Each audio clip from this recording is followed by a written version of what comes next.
Hi, everyone. I'm Susan Eichhorst. I'm a physician assistant here at Basana Health and Wellness. And today we're continuing our webinar series, and I'm going to be talking about using food as medicine, but also you'll learn food can also be poison for us. So I like to start with, what is food? Food is actually any nutritious substance that people or animals eat or drink, or that plants absorb in order to maintain life and growth. This is according to the Oxford Dictionary. So it really does lend itself to understand that food is really not just about calories for energy. Food contains important and vital information that communicates with our genes and helps them to express certain functions. This is the science of nutrigenomics and is becoming much more understood. We need to start looking at food for the vast array of colors within our vegetables and fruits, because these represent roughly 25,000 different phytonutrients that help us humans prevent disease and improve our health. And it's always best to consume your food in its whole or unprocessed form if possible. I'd like to just take a minute to talk about health versus disease. We consider our health, and most of us will look at what are my options or what opportunities will I have for health or disease as I age. So we look at our family history as a primary gauge of that. Well, the great news is that really your family history only contributes about 10% of what your total outcome is. The nice part is really, it's what do you do with those genes. So that's why so many things are so important to how we age and why so many of us age differently than other people, other family members. We also want to consider the mitochondria. The mitochondria is a very small but very powerful structure within our cells. Each cell has a mitochondria. This is where we produce our internal energy, something called ATP. And when mitochondria become damaged, disease follows. And then thirdly, it's really all about the microbiome. Our microbiome, or the bacteria, fungi, yeast, and even viruses that live very symbiotically within our intestines, our large intestine particularly, really help to support and maintain our health. And when these become imbalanced, that's when disease can result. I always like to remind myself and my patients that we're just cavemen, cave people. We have genes that really have not evolved to live in this very toxic 21st century world. We have too many environmental impacts that affect us, but our genes only know how to respond in a couple of different ways. And that's why food can be so impactful on our health and on our disease state.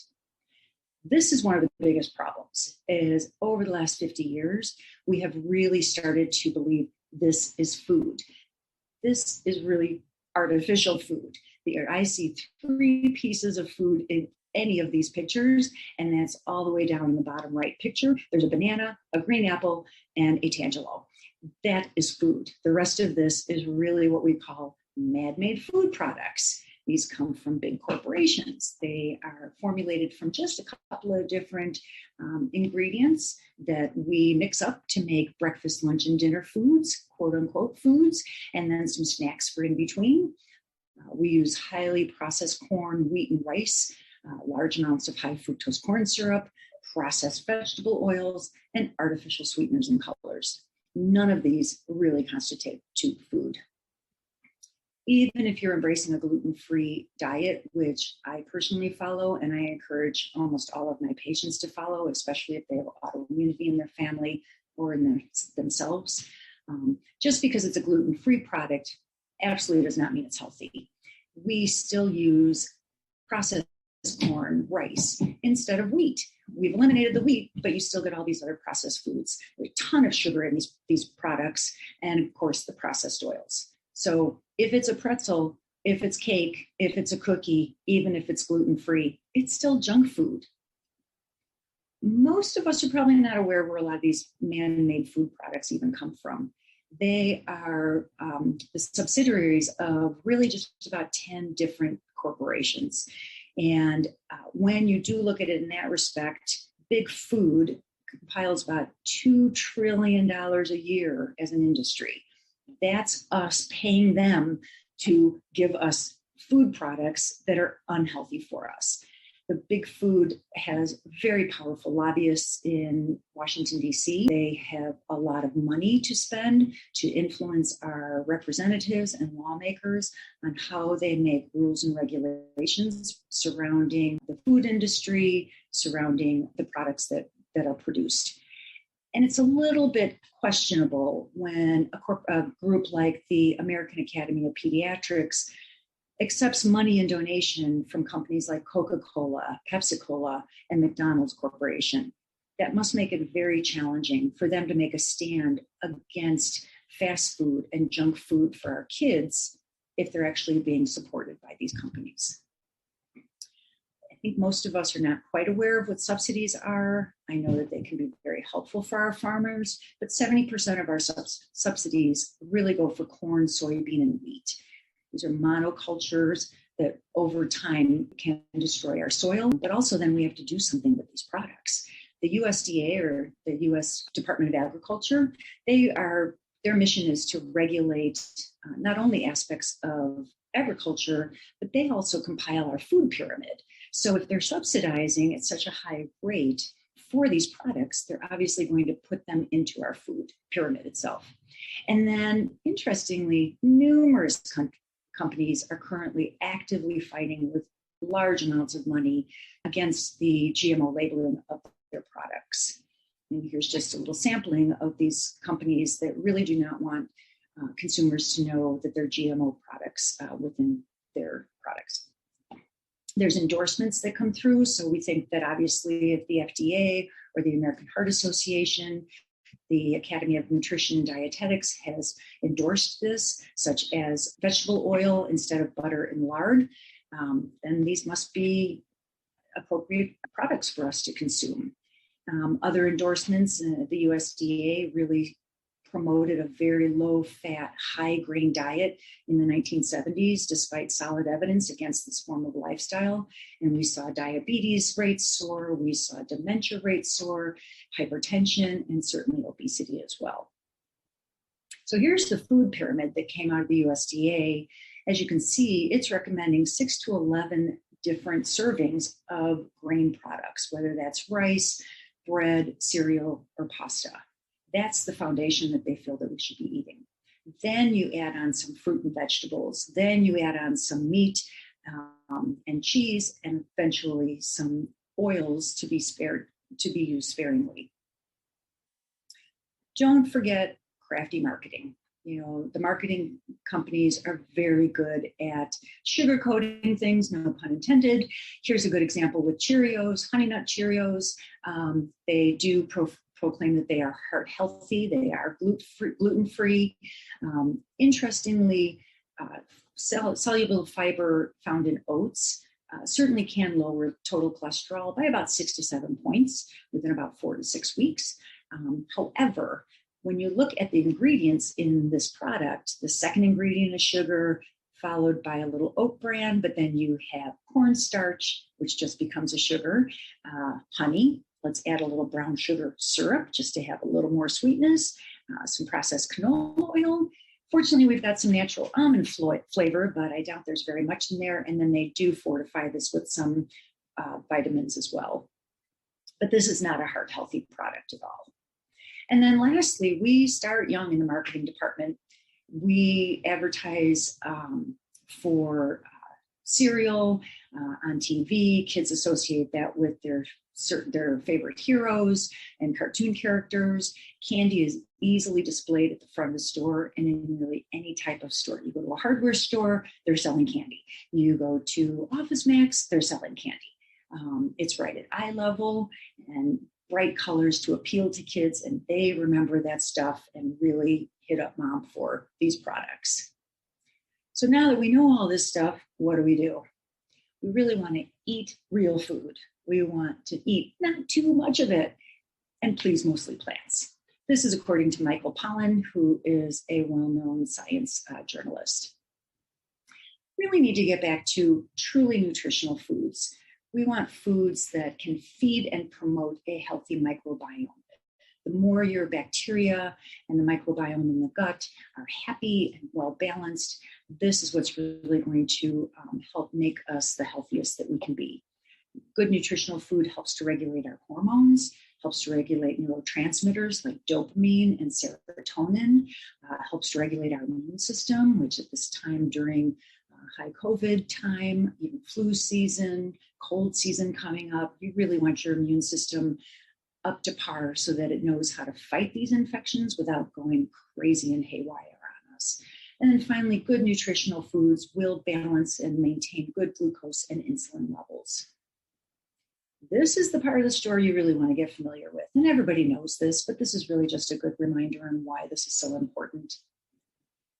I am all about plants as a basis for our food pyramid, but I also believe that many of us enjoy eating meat. And frankly, meat is not unhealthy for us if it's in the correct form. I really stress to people, please go out of your way to look for pasture-raised chicken and eggs versus cage-free, which is the picture on the bottom. I think people think that's a little more humane when they're cage-free, but as you can see, these chickens are just sitting in a big room. They may have some windows open, but they're piled on top of each other and they are not free to eat what they want. The chickens on top, they're out in the open, they're in the sunshine, they're hanging out in the grass with their chick friends, but they're also eating grubs, they're eating insects, they're finding seeds. They are not eating wheat and corn and products that really are not usual in a chicken's diet. On the meat side, cows really should be grass-fed, grass-finished. We want them out in the pasture as well to eat whatever they want, which is really the grasses. Traditional feedlots or industrial beef is sent to feedlots where they are fed a primary diet of grains. So we all know you are what you eat, but please don't forget, you are what you ate as well. So here's a pyramid I can live with. This is Dr. Mark Hyman. He is well known in the functional medicine world. He runs the Cleveland Clinic Center for Functional Medicine.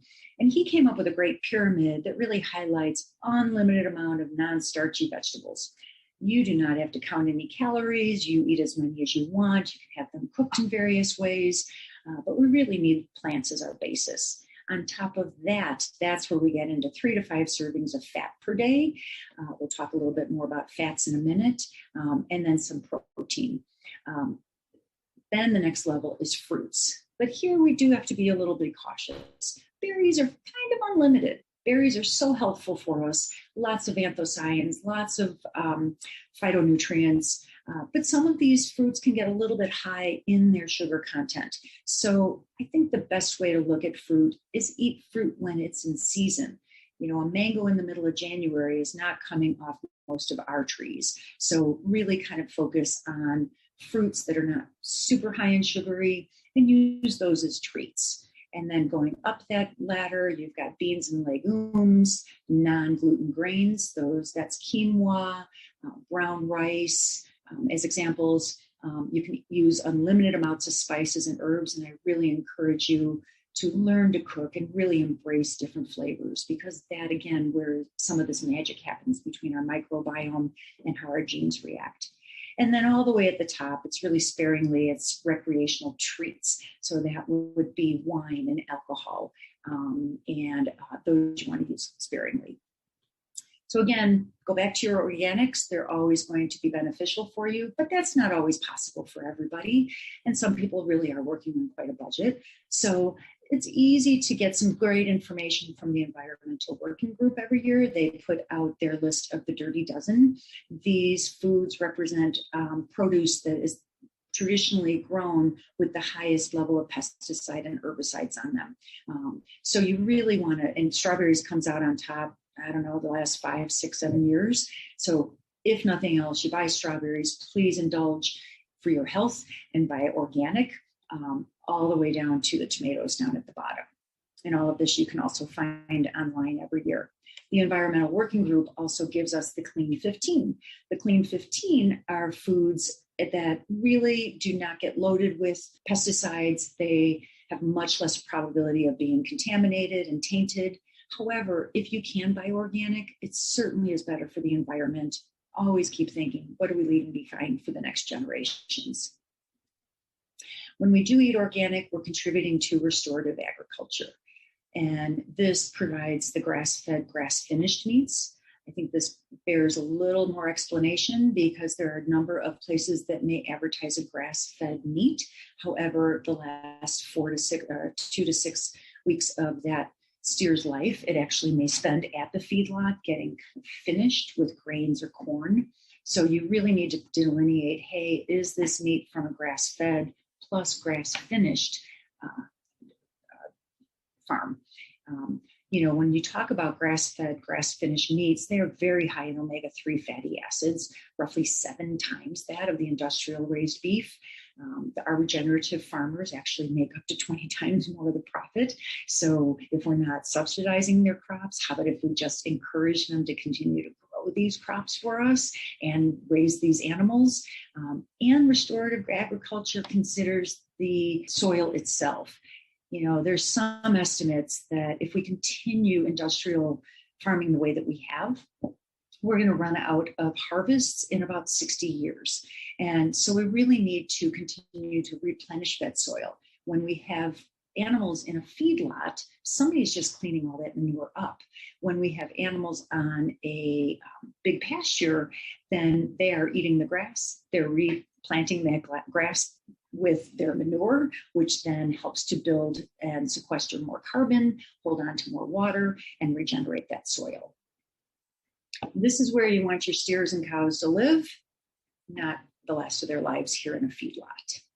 And then looking at the difference between these products, grass-fed beef, these cattle are really free to roam on the pasture and really eat the grasses that grow there for them.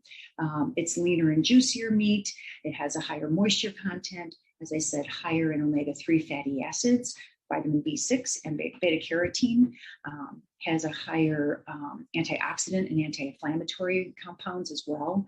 And grain-fed cattle really, they may taste a little better to some people's tastes because they may be a little sweeter because of the corn, but they're really fattened up by byproducts of corn, grain, and I've even heard stories of some big industrial farmers feeding their cattle Skittles or candy because that stimulates them to have more fat as well. You can definitely see the difference in these meats. The two on the top are grass-fed. Their fat's yellow compared to the white fat in the grain-fed meat. Has a different color flesh, has a different flavor, and some people may desire one than the other. But I guarantee you, once you start changing some of your dietary choices and habits, your taste buds will change and you will really tell a difference between foods. When we talk about poultry, again, we want to look at a pasture-raised chicken. On the left pictures, the smaller breast on the right is a pasture-raised chicken. The cage-free picture on the bottom corresponds with the chicken breast on the left. You can see it's got a lot more striation of fat throughout it. It's meatier or bigger. Unfortunately, many of these birds can barely even stand on their own feet because we have bred them to have such huge breasts for consumption. But again, we're eating what they ate, and this is not really a healthy situation for us.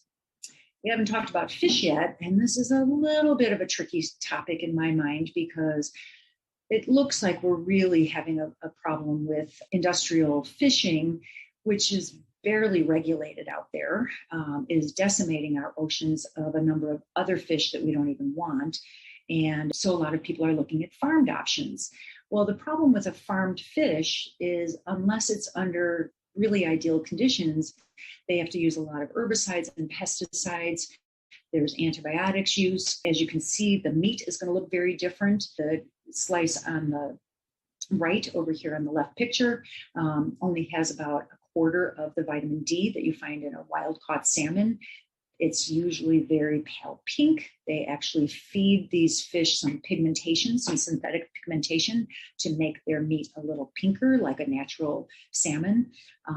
And we just don't know where this is going to go in the long run. So you really want to go out of your way to look for a wild-caught salmon versus a farmed salmon. This may definitely change in the future. Technology keeps changing. We may have better techniques for farmed fishing, but as of right now, things really don't look all that great from a health perspective. So really keep thinking, Eating healthy, clean, and nutrient-rich food fills your body with energy, nutrients, and antioxidants. Just imagine how your cells are going to feel when you do that, and they are going to say thanks. So there's tons of different diet types, and you can put a label on so many of them. I eat paleo, I eat Mediterranean. Dr. Mark Hyman likes to describe his recommendations as vegan. So it's partly paleo, but heavy on the vegan part. There are some people that only eat raw. There's other that only eat vegetarian or vegan, or even a carnivore diet. There are even specific diets, the ketogenic diet, that's extremely low in carbohydrates and induces us to go into something called ketosis. This is really a great diet for cancer diagnosis as an anti-cancer diet, because cancer cannot live without glucose or sugar, but you and I can, because we're able to make these ketone bodies that we can then convert into that internally and use that for our fuel. The ketogenic diet has been very helpful for patients with epilepsy, diabetes, and for weight loss. Dr. Terry Walls developed the Walls Protocol. Terry Walls is a family practice doctor in Iowa. She was part of the VA system for quite a while. She's now in private practice. But back in 2000, she unfortunately was diagnosed with remitting, relapsing multiple sclerosis. She continued to decline. Her doctors really didn't have much options for her besides the traditional medications. She eventually was in a wheelchair, able to do her rounds, but she really took it upon herself to do research and find a deep dive into how foods and nutrients really feed into our health. She was able to fully reverse her disease. She is very active. She rides her bicycle multiple times. She is just an amazing woman. And she's really given hope to a lot of people with multiple sclerosis and many other autoimmune conditions. And then there are other diets, something like the specific carbohydrate diet that was developed for celiac and irritable bowel patients. This diet eliminates all gluten, grains, lactose, and sugar. So we can have a number of different names of things, but really they're all getting back down to the basics. They want you to eat real food. Continue to avoid high fructose corn syrup. Get that wheat that contains gluten and gliadin that are so inflammatory to us, as well as glyphosate, which is Roundup. That's very prevalent in our wheat products. And wheat is really just a starch. It just converts into sugar in our body. All of these diets really encourage us to eliminate the processed corn and rice, eliminate or greatly reduce our refined sugar, and please keep getting rid of your artificial sweeteners like Splenda, NutraSweet, and Equal. Artificial sweeteners are really bad news for humans. They are very highly addictive. They're 1,000 times more sweet than sugar. They're very confusing to our body and our chemistry. They just spike our insulin levels. And when that happens, we get hungrier. So actually people that do partake in artificial sweeteners actually do tend to gain more weight. They rewire our brain chemistry and our metabolism. They disrupt our microbiome. So that gets things out of kilter.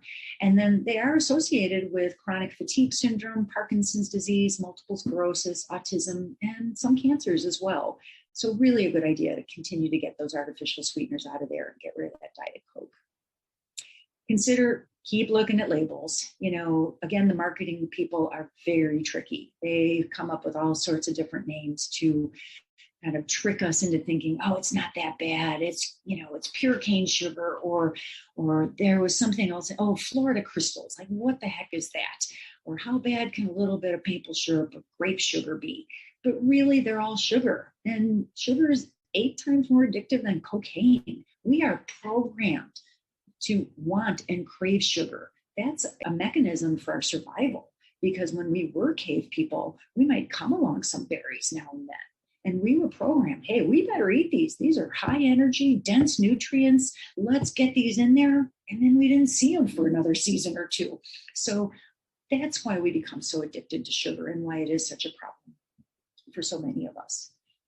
The other reason to continue to read or get used to reading labels is there's 124 different names for wheat and gluten sources. So you could easily get tripped up if you don't really know how to decipher these things. You just might think, oh, they just says there's starch in there, or there's orzo, or you just can't figure out what these names mean. And frequently they really do slip in and can get you in a lot of trouble.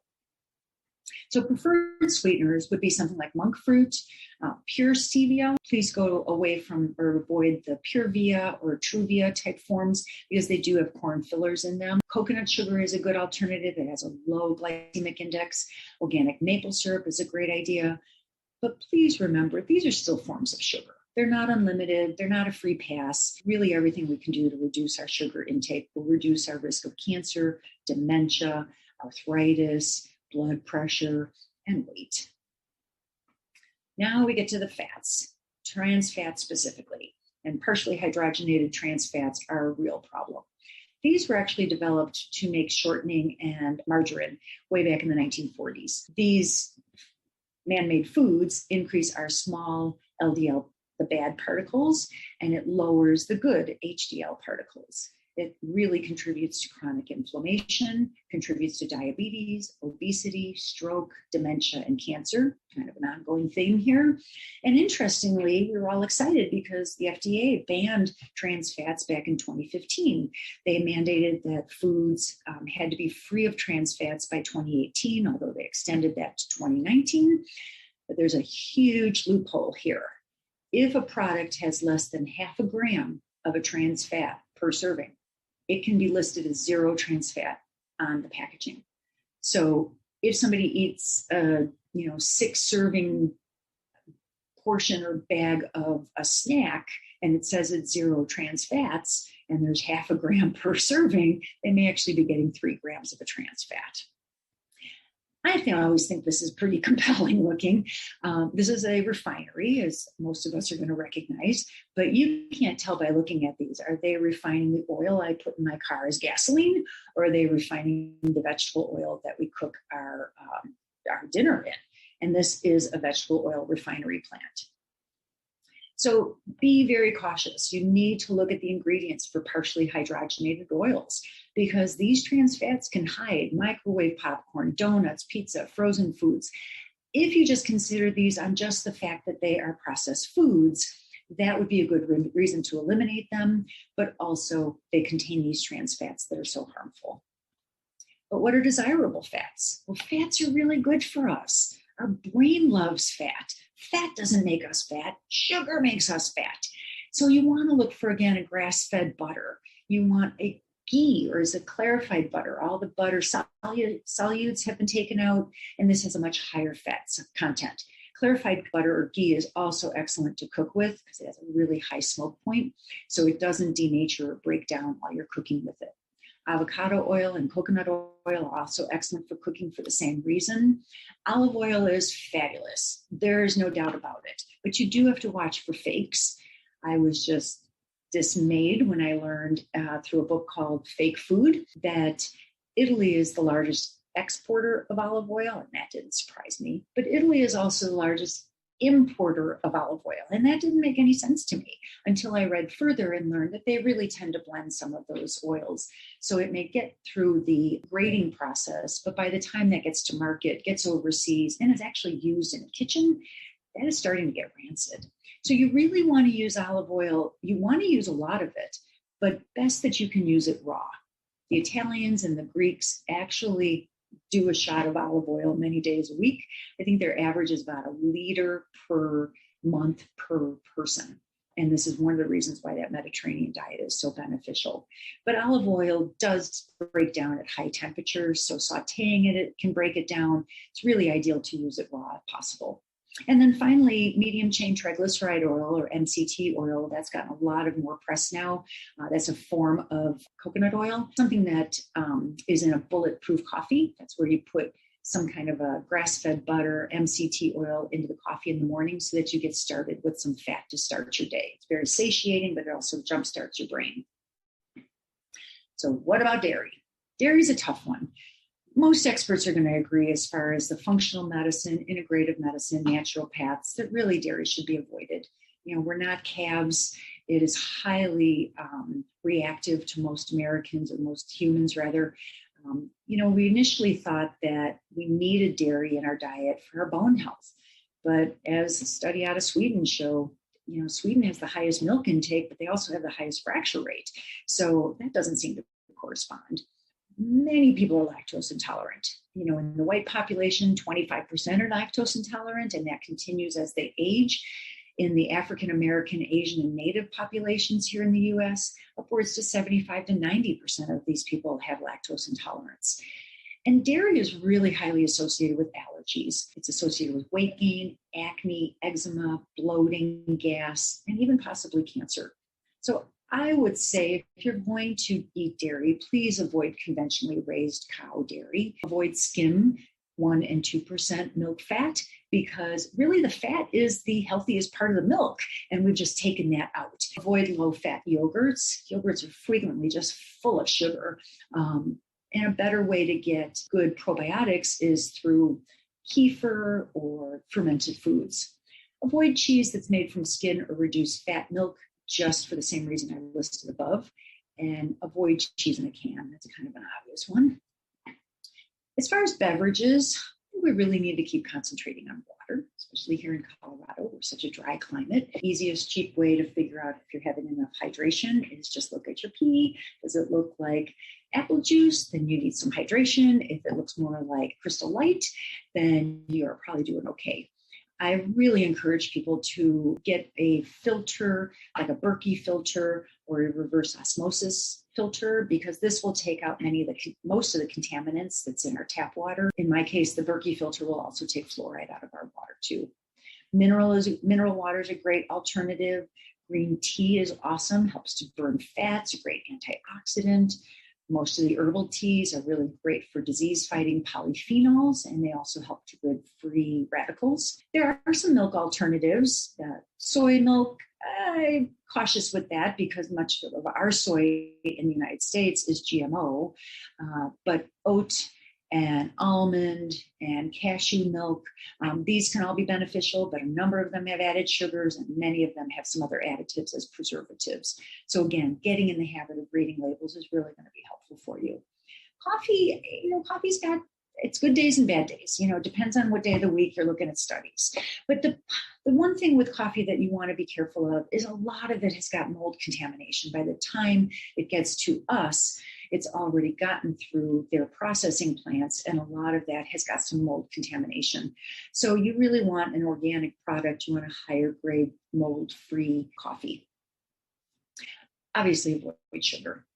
Certainly the sugar with the artificial sweeteners, but there is so much added sugar in soda. It's just ridiculous. It's not worth the added calories and just what it does to us. Fruit juice is a real sad one because so many people feel like, hey, if I'm drinking juice, isn't this just as good as eating the fruit? But it's almost like mainlining sugar.